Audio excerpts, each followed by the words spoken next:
Welcome to Around Town, featuring what's happening here in the holiday season in the Concord area. And yes, we're coming to the end of December, but Christmas is just days away, and who knows what. And of course, the football bowl games start this weekend, the minor bowls. But my big bowl is not till the 30th when Michigan goes to the Orange Bowl. But anyhow, we're getting ready for the new year, and today with me is State Representative David Luneau from Ward 5 here in Concord, although he lives in Hopkinton, but we share Hopkinton with us in Ward 5. And what's Santa going to bring the legislators this year, David? Well, great to be with you this afternoon, Dick, Yeah, and happy holidays, and very festive in here, as always. Great question. What's Santa going to bring? Well, certainly, what we all learned on the evening of November 8th may have been a little bit different than what we thought was what we were thinking going into it. Yeah. But thanks to campaigns and thanks to elections and thanks to campaign promises, we do have some idea as to what our governor-elect has said he would support during the campaign season, and one of those, or actually two of those items that I have very strong hope that will make their way through the legislature, and that leadership in the corner office will move through is to provide full adequacy for full-day kindergarten students, and what that means is counting a full-day kindergarten student as a 1.0, basically as a full-time student, and not as a 0.5, which is a half-time student. And these numbers, and I know it's a little bit geeky right now, but these are the numbers that translate into dollars from the state to support local school districts across the state. So when a first grader walks through the door, the state of New Hampshire provides approximately $3,500. Plus a little bit more if that student meets certain differentiated aid goals. But for a kindergarten student, whether they're half-time, whether a half-day or a full day, only gets half of that. So many districts have made the investment to full-day kindergarten, and we'd like to see the state come through with supporting that investment with full adequacy dollars. See, when I went to kindergarten, it was half day. We either had the morning session or the afternoon. What they did was, halfway through the year, they alternated. It's like if I had the morning session from September to Christmas or December, then when we came back in January, we got the afternoon session until the end of the school year. Mm-hmm. And kindergarten has changed so dramatically. It's pretty sad that when you got kids now that know how to use a computer. Back when I was in kindergarten, we were just trying to figure out the alphabet and everything else. We played with toys or cars or whatever, and made crafts or things like that. But now, because we had to have a nap, now. We had to have a little nap. We did, but that's what it was. Well, it was crazy. Right, and certainly the playtime and the social time is an important component to early childhood education. There has been a lot of research done on this, and I think the science is pretty well established. That really talks about and supports the importance of early childhood education, and that full day experience in kindergarten is something that not only helps children as they go through their early learning years and into elementary school and later into high school and college, but also very, very helpful to the parents of these kids too. And parents who are looking to get back out, whether it's moms or dads that may have stayed, at home while their children were young, and are looking to get back into the workforce, but being able to get back into the workforce maybe after a 3 or 4 year hiatus, rather than waiting another year and becoming that much further, out of connection with the needs of the economy. Now, how many? Just kind of stop you just a little bit, David. But right now, all the bills are being out there. I've got two Right. even now. You didn't file any bills yet, or have you got some coming in? Yeah, or what? couple of bills so far. One of them is to provide the full adequacy for Okay. full day kindergarten. So that's an Alright. important one. Yeah. It's one that that the governor-elect has indicated that he'd support on the campaign trail, and we I see certainly. all these pages in our calendar of bills that Right. people submitted and Right. brother. What Yeah. they say the other day, we had something like 800 something so far. Right, and yeah, that's correct. And another one that I'm the prime sponsor on as well is to really take a look at finding a solution to what's referred to in the medical industry as balance billing, and this is a practice where if as a patient you walk through the front door of a medical healthcare facility that is covered as part of your insurance plan, but for whatever reasons, it may have been convenience, it may have been time of day, it may have been somebody got sick or something like that, that they bring in somebody, a doctor that is not an employee of that practice group or that healthcare facility, and that doctor also happens not to be on your medical plan. Maybe it's he's or she's an anesthesiologist or radiologist or pathologist. They after you receive services through that in-network facility, they can bill you for the balance of whatever they would normally charge a private pay or full pay client. Of course, you didn't have any knowledge that this was going to happen. Certainly, you had the expectation that your insurance company would be supporting their share of the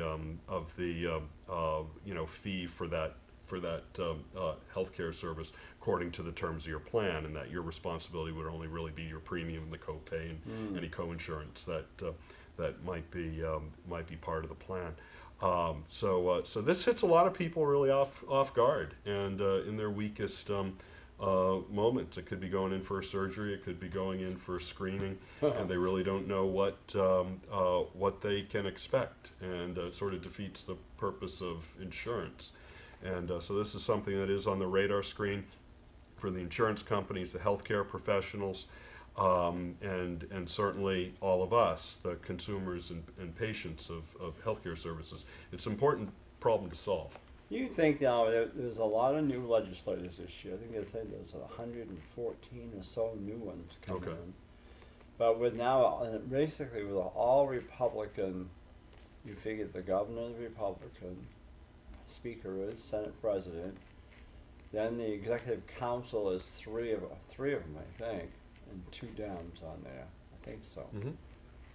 What do you think is going to happen? You think it's going to be really hard for us as a Democrat to get anything passed this year or this couple of years? Or? Yeah, that's a great question, Dick. I think it's going to be a challenge. I think, like always, in order to pass anything in the New Hampshire legislature, you do have to work hard on this, and that it's important for all of us to really keep the energy on these issues and make sure that we keep our constituents aware of what's going on and encourage members of the community to contact their legislators, to write letters to the editor, to come on Representative Patten's show, and to really express their position and interest in the legislation and the problems and the challenges that our state is facing. I think that's really the call to action. For everybody in the state to get involved. Yeah, because it's going to be a challenge, I think, in many ways. Now, have you been appointed to anything? Have you had any appointments yet? So you're talking about in terms of committee? I have not been. I think committee assignments don't come out for another.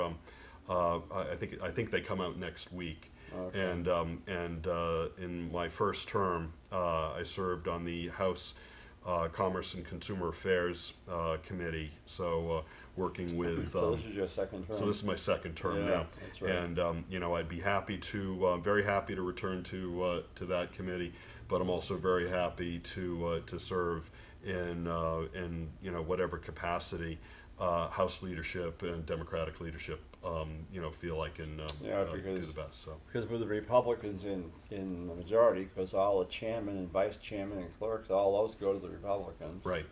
So we're gonna just sit back and be the, whatever, cheering section or something, but we have no chance of any chairmanships coming from our party. No, I don't think we have any opportunity for chairmanships, Yeah. but I think there's still plenty of opportunity to help influence policy, and we're in this first year, so the legislative or session is a 2-year program. In the first year is the state's 2-year budget. So Yeah. so the first year, so 2017, will be a budget year. 2018 will not be a budget year, but it'll be tend to be policy heavy. Yeah. We'll still have 800,000-900,000 bills going through the process in both years, but in the budget year, I think it's important for particularly for people across the state to voice their concerns about how they feel about the increase in property taxes and things that are affecting their pocketbook on a day-to-day basis, and really compare that with some of the proposals, some of the not only at the budget level but also at the policy level that are going through the state, whether that's reductions in business profits and business enterprise tax, Yep. which of course when a local retailer or manufacturer that sells things here in New Hampshire that we buy, certainly where that price that we pay reflects their cost of the business profits tax, but if you're a manufacturer here in New Hampshire, you've got national and global markets too. So your customers all across the country and all across the world are also paying that, not just the residents of New Hampshire. And same with our retailers as well. Our visitors who we rely heavily on, our tourists from Massachusetts and neighboring states and all over the country. Also shop at Walmart and shop at Demoulas and shop at Hannaford and shop at Gibson's Bookstore, and would be paying part of that business profits tax out of the sale that the purchase that they make at those retailers. So that's something that really does help to spread the cost of doing state business over people who live outside of the state, as opposed to just relying on the state property tax and our own residents. I'm a little bit wondering what's going to happen now, because with supposedly Northern Pass is still kind of lying out there. With public service or whatever, I can't remember their new name, but they're getting rid of like the Bow Power Plant and some of these others. Is the consumer gonna really be paying more for power because these outfits, what they've done to the legislation, these guys? Or is Northern Pass gonna get an easier road in here now because of the Republican governor? Or I don't know. I just really I was watching on the news the other day, the newspaper. They had a list of the power companies and all that, and said that watch your electric bill because it's going to go high because with all this deregulation of public service. But I'm wondering, because we haven't heard much about Northern Pass lately. Mm-hmm. That's been quiet, and then of course we know that Chris, the governor, is against commuter rail. We know that. He and I, we've talked many times, and that's always been his thing. He doesn't want it, doesn't think it's needed. But I still feel that if the communities want it, why not let them negotiate with them? If Nashville wants it, Manchester wants it, let them negotiate with them. What harm's that going to be? really, Mm-hmm. state shouldn't be involved anyway. But then you get the homeless out there. Like Concord has no permanent homeless shelter, and I know Joshua here, he was in here. That's one of his big projects he wants to see, and there's so much going on. They just don't seem to tend to some things, Right, right, right. No, I think that's a good observation. I think again, it's important that your legislators and your leaders in the governor's office, hear from the people around the state and the impact that these various programs would have. I mean, as an energy producer, New Hampshire is a net exporter of energy. So it raises the question. Why is bringing in energy? Why is that something that's going to benefit the residents of New Hampshire? And I think these are questions that people need to ask of their representatives and see where that goes. I mean, having more sources of energy generally would be. I mean, having more choices rather than fewer choices does tend to drive costs down. But what is the expense of that? What's the expense in terms of recoverable costs that may come back on the New Hampshire ratepayer, and then what's our cost in terms of tourism and what we're giving up in terms of sight lines and things like that. So with the Bow power plant, they have been really a big supporter in the town of Bow, but what's going to happen with that power plant down there? Look at the money that was invested in that, building that new scrubber. Mm-hmm. Mm-hmm. What's going to happen to that? Is there going to be somebody come in there and try to make it viable to work it? I don't know. I don't it know, makes Dick. you wonder. So, it's like, boy, I can't imagine a big facility like that just sitting there right. vacant. Mm-hmm. Like sometimes we've seen places. Mm-hmm. It really has me wondering. And yeah, they wanted to deregulate all this stuff, but yet, well, we're going to pay more now for power. I mean, we're in Unitil here in Concord, but Mm-hmm. still, Unitil buys their power or whatever from different places. Sure. I don't know. Of course, the casino. I think the casino idea is coming back up this year. It didn't come up last year, but I talked to the state senator D'Alessandro, and he is preparing a bill again for that. So, with Salem now got rid of the racetrack, Mm-hmm. and I understand there's some development going on down Mm-hmm. there. What's going to happen with that thing now? Mm-hmm. There's a lot of questions. There's certainly a lot of unknowns. unknowns. Questions, yeah. Mm-hmm. It's going to be I think it's going to be a very Mm-hmm. interesting session in some Yeah. ways. And Well, I think a lot of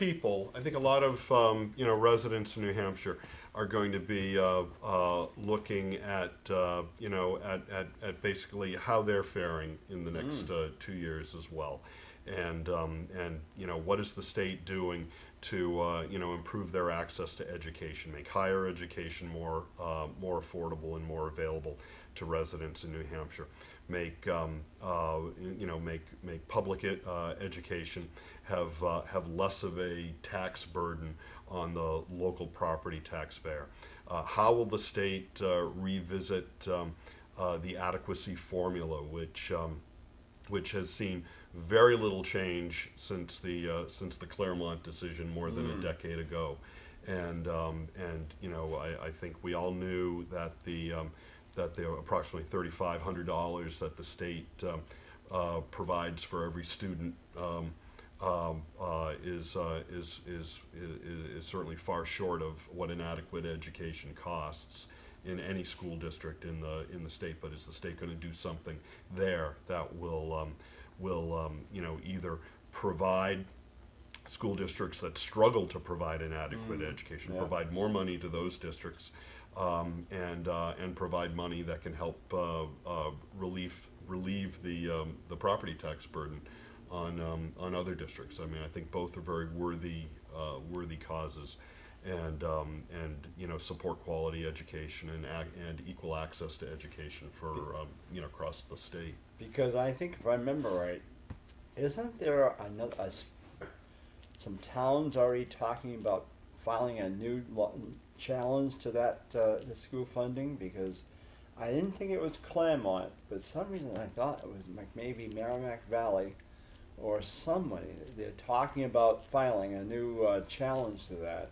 Well, I think there's a lot of things being discussed right now.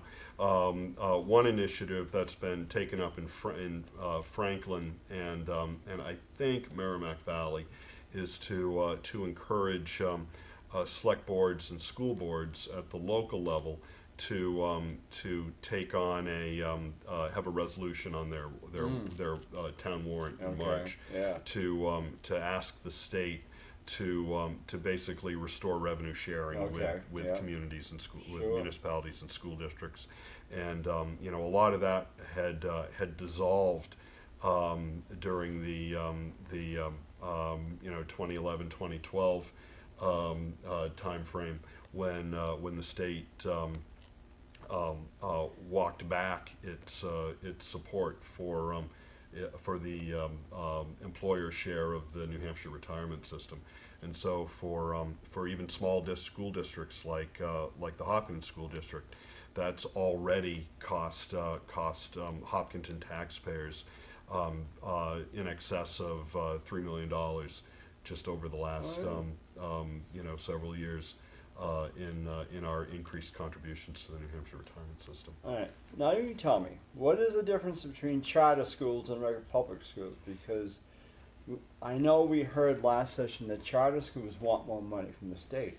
Well, charter schools get more money from the state. But I mean, aren't they considered private schools? Or Their charter schools are considered to be public schools, but they are not supported by local tax dollars the way our public schools are. So that's why the difference in terminology, public school versus charter school. So but charter schools do receive significantly more state aid on a per student basis than public schools receive, and I think it's nearly double the state aid that public schools receive. So really taking a look at how the state can support its public schools, in a more robust fashion, given what it's already doing for charter schools, I think is very important. I'm not against the idea of charter schools. I'm on the Hopkinton School Board, and I've chaired that board for the past 8 years. And I think charter schools do have a place in public education. Particularly as magnet schools, as schools that might focus on theater arts or engineering or science, and I think they serve a purpose, in the in public education. Yep. But I don't think it's public school. But I don't think it should be set up as public schools versus charter schools, as vice versa. And if you're going to have both, then we need to continue to support both, so that our public school systems, our public education can be strong. Because every year since I've been in, so I'm starting my 4th term, but I've always couldn't figure out. I hear pro and con that charter schools are not public schools; they're private schools. No, they are public schools. It's like. Yeah, they are public. They are public schools. So they are considered public schools then. Correct. And they offer everything that a public school. Not necessarily. That's what I thought. Not necessarily. And the kids have to pay tuition to go to those schools, right? No. Well, how do they operate that? No. They operate through private grants, and of course a very controversial state tax law that came into being several years ago, where businesses can essentially deduct a contribution to a private school dollar for dollar off their business profits tax. Really? So if a business gave $1,000 to a charter school, they'd spend $1,000 less in business profits tax. So here's an example where a business now gets to earmark its tax dollars to a certain program cause, which is not how we get to earmark our tax dollars. I mean, that should go through Sure. through policy and a budget Yeah. budget process. So that's something that's going to be looked at again this session, and in some cases you could say that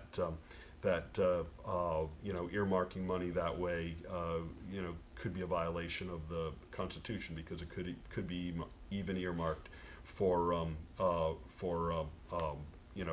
parochial schools. Sure. So Well, I'll tell you, it's going to be, I mean, I don't know, the talk, we meet on January 5th or 4th? fifth, 5th, yeah. And then after that, we could be going to Thursday sessions, which I'm not really. oh no, we're meeting on We're meeting on a Wednesday. on the Wednesday, and then we're going to Thursday sessions. Yeah, That's I'm correct. not crazy about that one, I can tell you. I don't know, I like Wednesdays because we used to have sessions sometimes Tuesday and Wednesday, or Mhm. Wednesday and Thursday.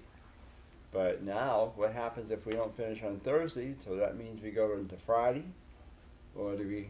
What happens? Yeah, I don't know what It's happens crazy. I don't know what happens I in don't that know. case. Yeah. I don't know what brought that up, but Well, I think there's some advantage to having both the Senate and the House have their session days on the same day, which means they will also have committee hearings on the same days. yeah. And so that allows a House member that may be testifying in a Senate committee Oh, to be okay. able to testify and Oh, not take okay. them off the floor of the House, where we're Oh, really there to yeah. make our votes for Sure. to support our Oh constituents. yeah, sure.